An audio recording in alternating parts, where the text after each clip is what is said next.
delegado político de Azcapotzalco lo metió a la cárcel. Qué raro eso en México. No es cierto, eso no es posible. Oiga, ¿y su papá de dónde era? ¿De aquí de Ciudad Federal? No, ay, mi papá es fue una persona, así como, de la cual me siento muy orgullosa. Claro. Fue maratonista, deportista, ya él estudió ya muy grande el derecho, ya casado, ya tenía hijos, Sí. y pues bien. ¿Eso no le impidió que se superara? No, mi mamá fue una mujer que yo creo que apenas tendría la primaria. Tercero de primaria, pero excelente. Sí. Porque mi mamá nos corregía la ortografía, la letra. Yo puedo decir que tengo muy buena letra y ortografía. Porque nos traía... Su papá era abogado, pero ¿cómo se llamaba? Margarito Pomposo. Margarito Fue Pomposo exolímpico. Magos. Baños. Fue exolímpico. Mire. Fue maratonista. ¿En qué olimpiada? En la de Los Ángeles. Mire, 1932 o algo así. ¿Y usted a qué se dedica? Yo ahora soy jubilada, pensionada. Ahora es jubilada. ¿Jubilada de dónde? Del gobierno del Distrito Federal. Del Distrito Federal. Usted es jubilada del Distrito Federal. ¿Qué hacía en el gobierno del Distrito Federal? Pues, ¿Y qué hacía ahí? Yo también me siento muy orgullosa. Claro, ¿qué hacía ahí? Yo era custodia. Custodia. Lo cual, bueno, yo nunca quise entrar en la corrupción. Era voluntario, ¿no? Ajá. Porque nunca mis jefes me obligaron a hacer... ¿Alguna? ¿Usted es abogada también, entonces? No. ¿Usted qué es? No, pues nada más fui custodia, pero tengo antecedentes de mi padre, ¿no? De que claro. Yo oía, padre de mis hijos también es abogado. ¿Y dónde fue usted custodia? Y yo, era un poco indisciplinada. Por indisciplinada me pasaban a Tepepan unos cuantos días. Ajá. Pero no más por eso, nunca le entré a la corrupción. Por respondón. Sí. Por respondón. Bien. Porque no tenía fundamento para nada, pues también para castigarme, sancionarme no había fundamentos. ¿Usted nació aquí en el Distrito Federal? Yo soy del Distrito Federal. Muy bien, muy bien. ¿Siempre ha vivido aquí? Toda la vida. ¿Qué edad tiene? 63 años. Mire, muy bien. Y dígame otra cosa, ¿qué inspira o por qué se mete usted a hacer una constitución? Ay. Dice usted que no es corrupta, no le entra la corrupción, pero vio corrupción. Sí, aquí en México no vivimos eso. No vivimos en esa. Tristemente, pero dígame usted, ¿por qué? ¿Qué le inspira? Porque me preocupa muchísimo la situación en que estamos viviendo. ¿Cómo es la situación que usted dice? No hay trabajo. Ajá. En primera. Si hubiera trabajo no hubiera tanta violencia, no necesitaríamos tanta policía, sí, tanta represión, no hubiera nada de esto. Lo principal yo pienso que es la economía, sí, el trabajo. Y de ahí pues si un padre de familia queda despedido, no tiene trabajo, ¿qué hace? Con esos salarios mínimos no se puede vivir. Sí. Entonces, ¿qué hacen? Pues muchos se ponen a robar. Sí. ¿No? Y violentamente. Porque siquiera antes decían, pues, se profesionalizaban, entre comillas, los de a pie, los rateros de a pie, porque ni siquiera se sentía cómo robaban. Ahora ya es una violencia inaudita. Una descomposición social. Terrible. Entonces de ahí me preocupo. Sí. Y entonces y nos ocupamos también. Somos un grupo preocupados y ocupados porque queremos a nuestro entorno. El lugar donde vivimos. Claro que sí. Entonces, mire, yo tengo unos hijos todavía adolescentes o jóvenes, sí, pero son apolíticos y veo con mucha preocupación que los jóvenes son muy así. La mayoría muy apáticos. Muy apáticos. Entre ellos, pues, desafortunadamente son mis hijos. Sí, sí. Y yo creo que la mayoría de nuestro grupo somos personas mayores. Y siendo usted tan activa y tan preocupada, tan socialmente activa, ¿a qué cree usted que se deba que sus hijos sean apáticos? ¿Por dónde está el asunto? ¿Dónde está esa chispa que tendría que encender esa bujía? Pues hay leyes, yo pienso que hay leyes y no se acatan, ¿verdad? La Constitución primera, la 17, yo considero que estaba muy buena, tanto manoseo que ya lo hicieron, pues ya a favor de los neoliberales. Y nosotros, nuestra Constitución que estamos proponiendo es antineoliberal, ¿verdad? ¿La Constitución que usted propone es neoliberal, dice usted? No, antineoliberal. ¿Por qué? Porque buscamos el bien común, el bienestar común. Entonces, pues sí, le digo, nos preocupamos y nos ocupamos. ¿Y qué otro punto es el que usted cree que es sensible en este momento en nuestra ciudad? Pues todo, en general las privatizaciones que nos van a llevar al desastre. Privatización del agua, de todos esos, que ya está, privatización del agua, de la luz. ¿Y quién no necesita agua? Vamos, si ellos están promoviendo esto, que X número de 50, 30 litros de agua que piden por poblador, pues que empiecen por ellos mismos, ¿no? Claro. Por los que están proponiendo. A ver si... 50 litros por cada habitante. Por cada habitante. Entonces, que ellos lo hagan, que nos pongan el ejemplo. Y que nos pongan el ejemplo como cuando de veras los gobernantes, los reyes, iban al frente de la lucha, de las guerras. Que vayan así ahora, ¿no? Dígame una cosa. ¿Cree usted que el documento que ustedes presentan o el documento que resulte como Constitución frenará todo eso? Pues eso sería un ideal muy grande, ¿no? Pero la gente está dormida.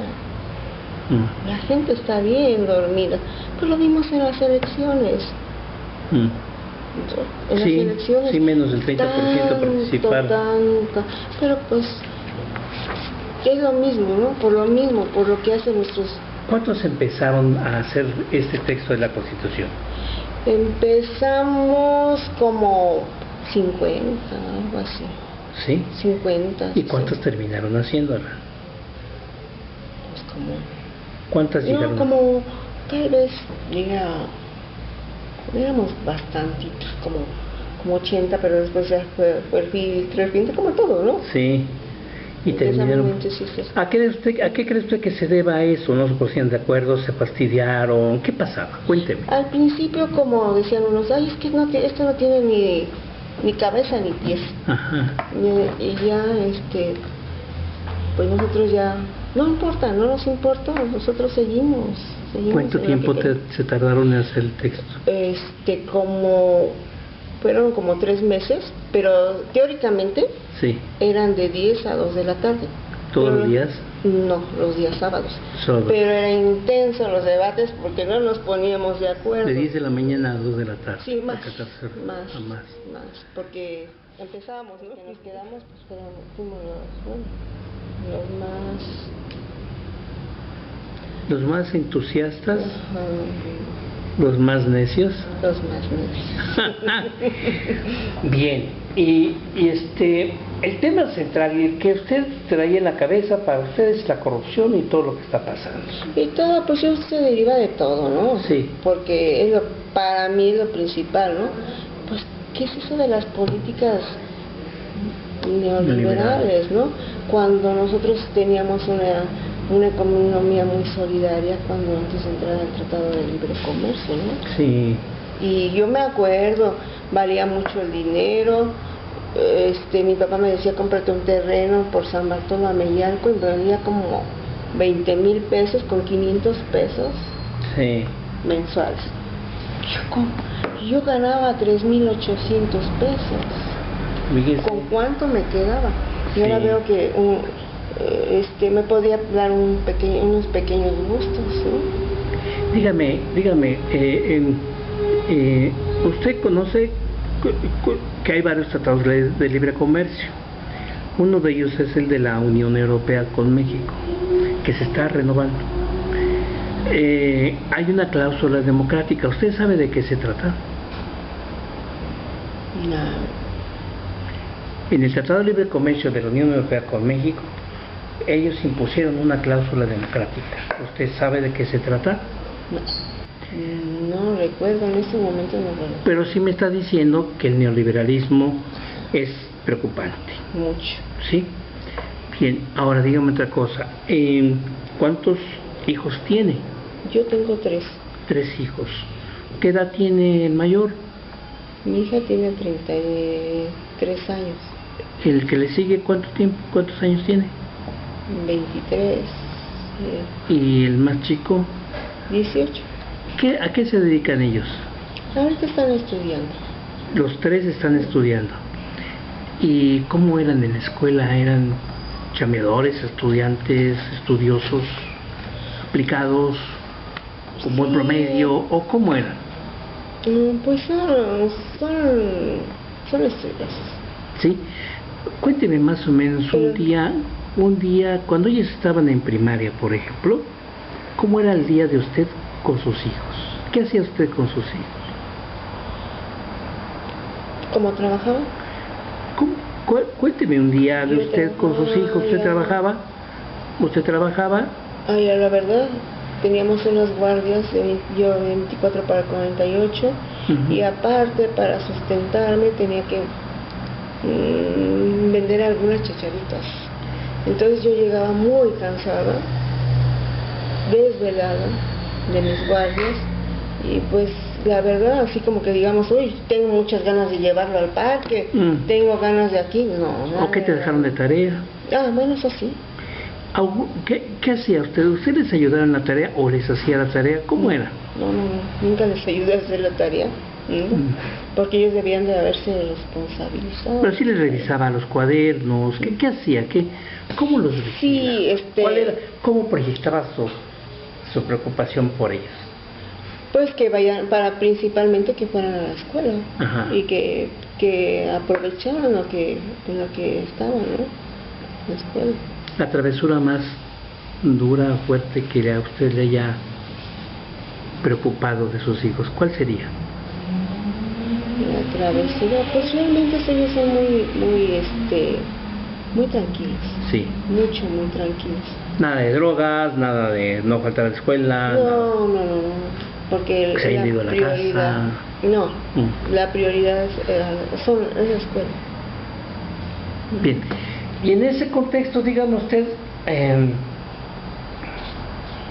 el documento que ustedes hacen, ¿cómo podría usted decir, esto a mí me resultó, tengo buenos hijos, tengo una casa así, trabajé mucho para ella, pero la tengo bien, es propia, vivo bien, estoy bien?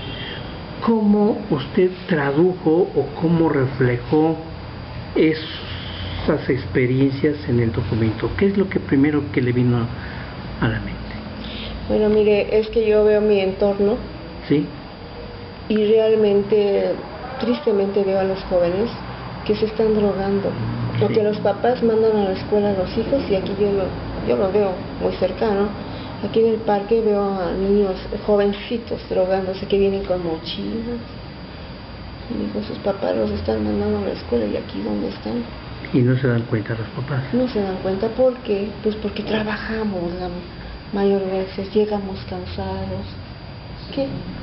Hace tiempo, cuando Emilio Chofet fue secretario de Gobernación, a los reporteros nos invitaba a unas reuniones off the record, le llamaban, o sea, sin grabadores, sin nada.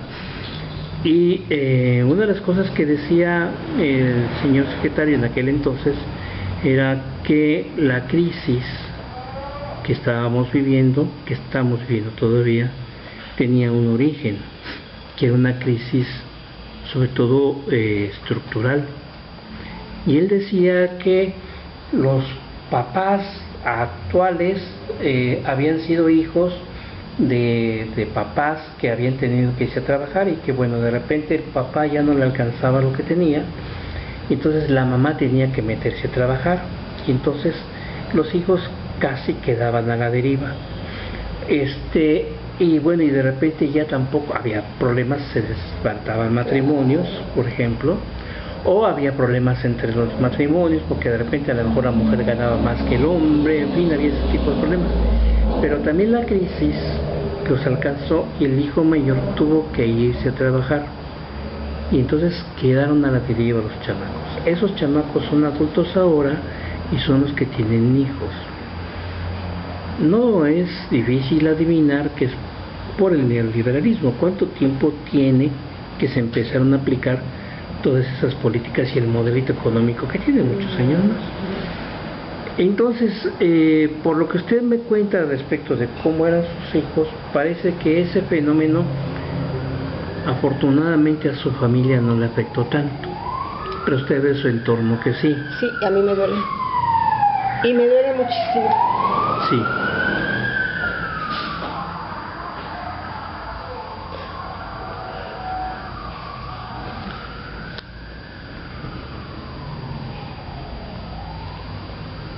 Porque veo a todos los jóvenes y niños,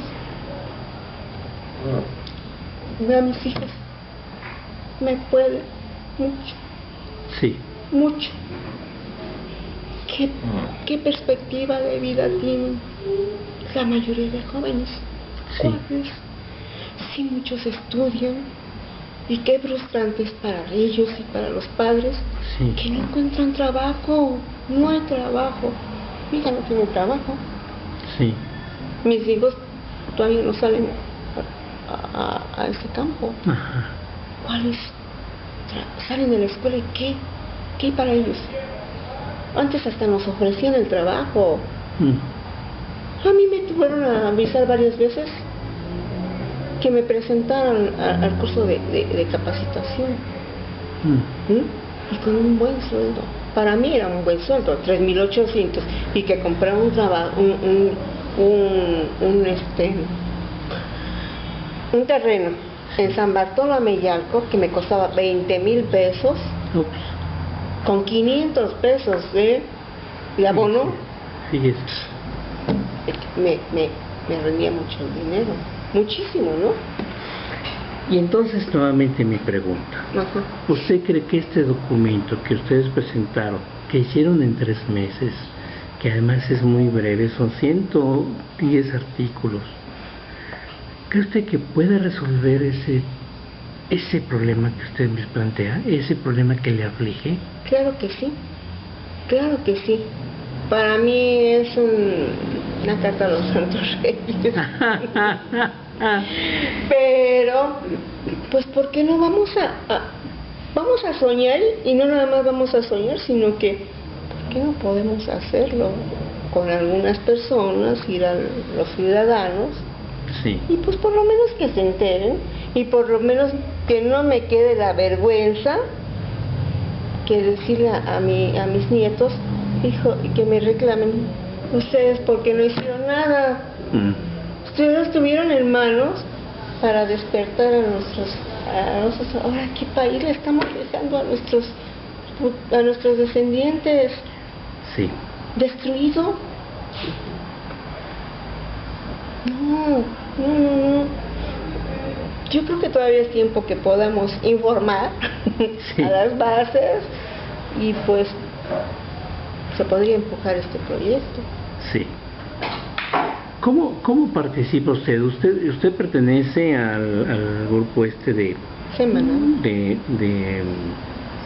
Anáhuac. SEM Anáhuac. ¿Qué es SEM Anáhuac? Cuénteme. Pues SEM, que en náhuatl quiere decir uno. SEM. Anáhuac en medio del agua, ¿no? Y lo queremos hacer como muy simbólico, muy a lo nuestro. Uno del agua, sí. Y queremos un mundo para todos. Un único mundo para todos, que ahí está plasmado en esta propuesta de constitución.